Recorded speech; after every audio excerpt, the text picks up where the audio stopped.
Friday, August 12th, 2022, Monaco 64, home of alternative economics and contrarian views.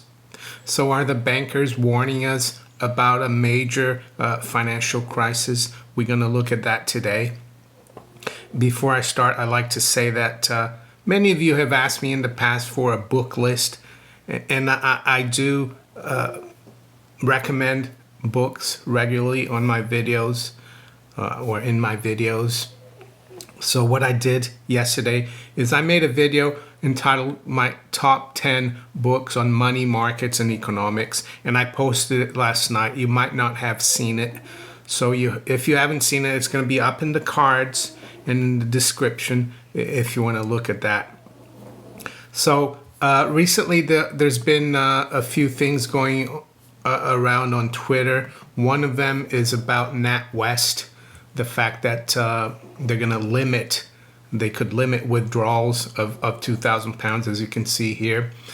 So it says, looking to withdraw cash, our primary aim is to keep customers safe and secure, all the usual rubbish.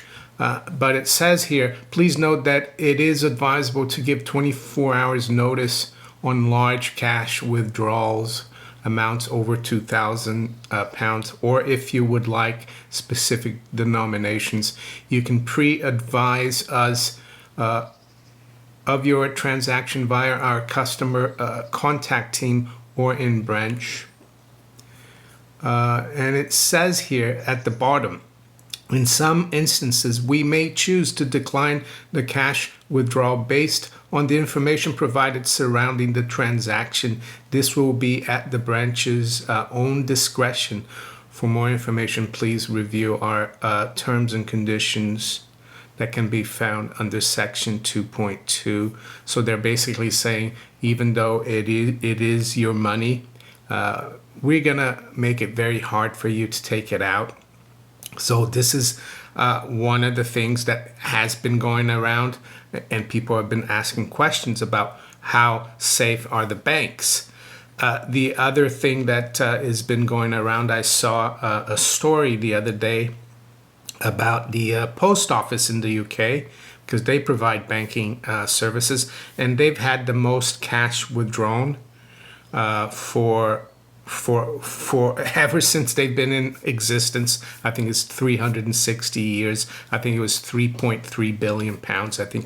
I'm not sure the period there, but a lot of people withdrawing cash.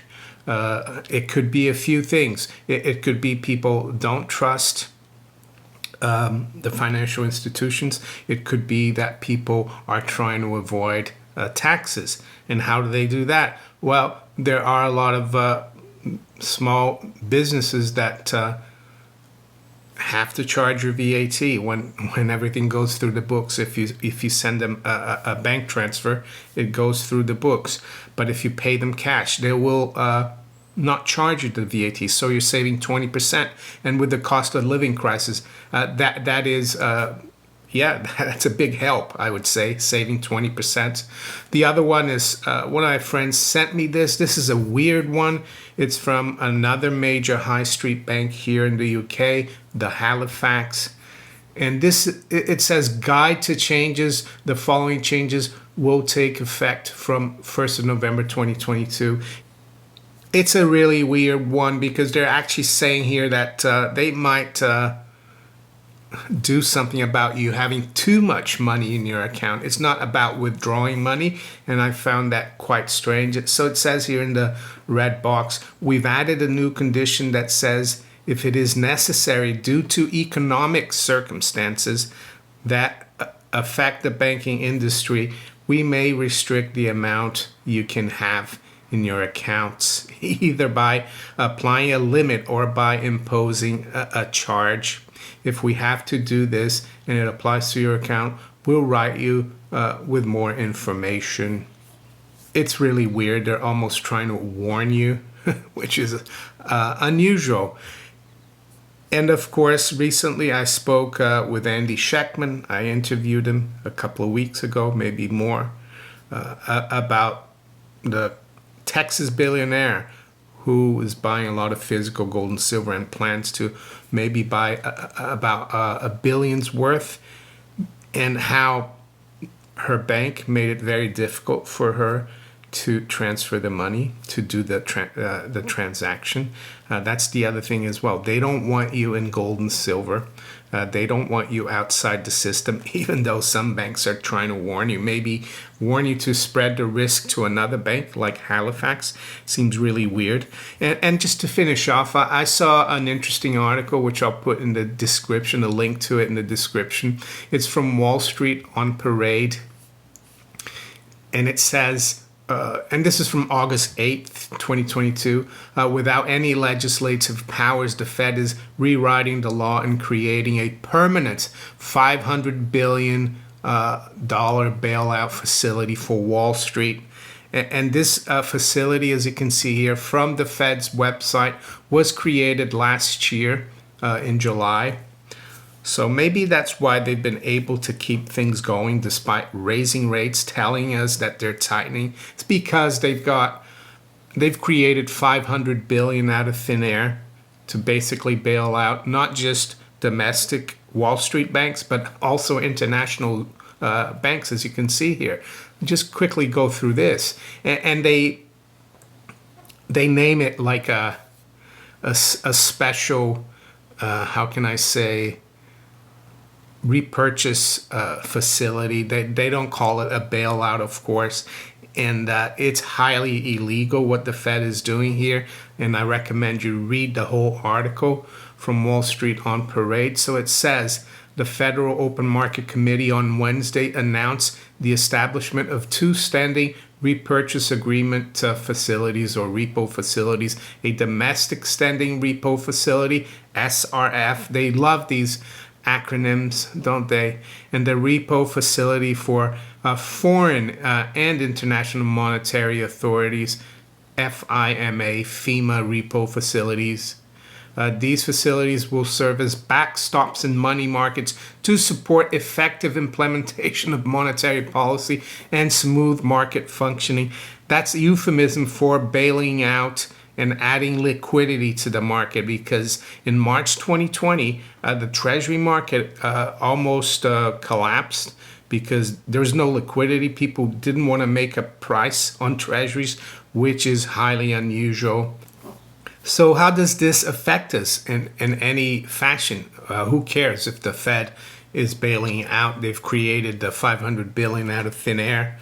Well, it affects us because it dilutes the currency, the US dollar. It dilutes all other currencies as well. It's more funny currency in the system, or reserves, if you want to call it.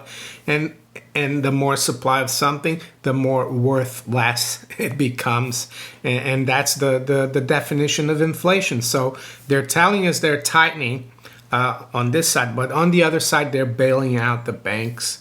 And it's strange that I hadn't seen that. And you guys know that I follow the Federal Reserve very closely. But yeah, maybe I saw it, but I didn't really put two and two together, or they maybe tricked me into thinking that it wasn't a bailout fund. So together with what we're seeing here in the UK, the banks acting funny, it shows to me that there is some worry out there. And we also had recently, well, maybe a month or so ago, Jamie Dimon, the CEO of JP Morgan, warned of a financial economic hurricane. So these people know what's going on.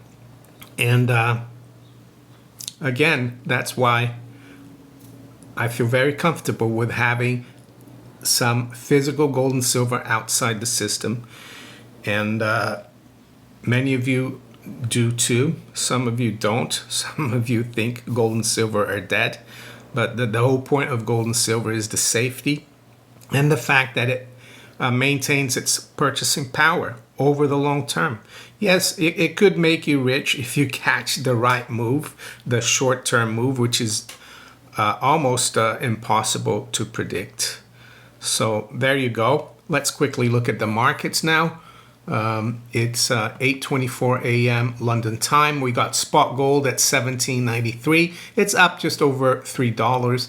High's been 94, low 86. Silver is up 12 cents or 0.5% at 20.42. Low has been 22 and the high 46.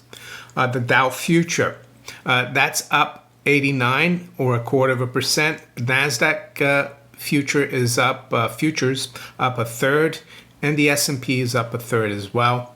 The FTSE 100 index is up slightly, and so is the Euro Stoxx 50.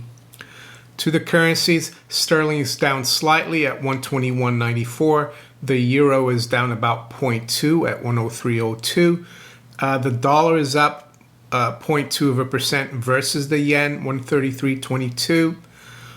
Dollar is up a tenth versus the Swiss franc, 94.20. Dollar is down 1/8% versus the yuan at 673.50. Let's have a look at the ruble. The dollar is up slightly at 61.20 versus the ruble. Aussie dollar is up 0.25% at 71.22. The dollar is down 0.14% versus the Canadian dollar, 127.45. And the Kiwi dollar is up 0.4 at 64.60. To the general commodities, crude is rebounding nicely here. We got back below 90 recently. WTI now is at 93.65. It is unchanged overnight though. Brent is almost back to 100. It's up slightly this morning, trading around 99.00. High-grade copper is down 1/3% at 370. U.S. nat gas is down 2% at 870. Let's check the European nat gas futures, or the Dutch TTF. Well, that's down 0.5%. Still above 200 though. It's at 207. I also saw this chart yesterday of electricity prices in France, and that doesn't look very good. And they're talking about blackouts here this coming fall and winter. So yeah, the situation is not great. We had GDP out this morning from the UK, and that dropped quarter on quarter by 0.1%. So, and also month on month it dropped by 0.6%. It's not a shock because it was expected to drop. It actually dropped a little less than expected, but it goes to show that we are in a stagflation, and very few people in the mainstream economic world have the guts to say that we are in a stagflation, because that's what we're in. Same thing goes for the US. You had 2 consecutive quarters of negative GDP, and you've got prices rising almost at double digits, I would say. Yes, they tick down recently, but that's just temporary, I would say.